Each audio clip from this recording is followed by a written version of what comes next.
এই মেয়েটা হোমওয়ার্ক করতে গিয়ে টেবিলের উপরে মাথা দিয়ে ঘুমিয়ে পড়ে, কিন্তু তখনই হঠাৎ করে তার কাঠের পুতুলটা জীবন্ত হয়ে যায়। এরপর ধীরে ধীরে সেই মেয়েটার হোমওয়ার্ক করতে শুরু করে দেয়, কিন্তু সেই মেয়েটার ঘুম ভাঙার পর মেয়েটা জীবন্ত পুতুলটাকে দেখে অনেক ভয় পেয়ে যায়। এরপর সে তার খাতার দিকে তাকিয়ে দেখতে পায় সেই জীবন্ত পুতুলটা তার সবগুলো হোমওয়ার্ক কমপ্লিট করে দিয়েছে।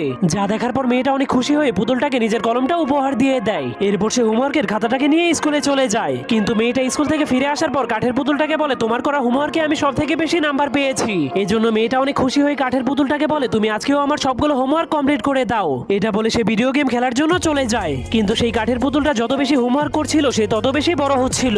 কিন্তু সেই মেয়েটা এসব বিষয়ে কিছুই জানতো না, কারণ সে সারাদিন আরাম করে শুয়ে শুয়ে গেম খেলতো। এরপরের দিন সকালে সেই কাঠের পুতুলটা মেয়েটাকে ঘুম থেকে জাগালে মেয়েটা অনেক অবাক হয়ে যায়, কারণ সেই ছোট্ট কাঠের পুতুলটা তার মতোই বড় হয়ে গিয়েছিল। এরপর কাঠের পুতুলটা মেয়েটাকে ভিডিও গেম দিয়ে বলে, তুমি আরাম করে বসে বসে গেম খেলো, আর আমি তোমার জায়গাতেই স্কুলে যাচ্ছি। তখন সেই কাঠের পুতুল স্কুলে যাওয়ার পর মেয়েটা অনেক খুশি হয়ে গেম খেলতে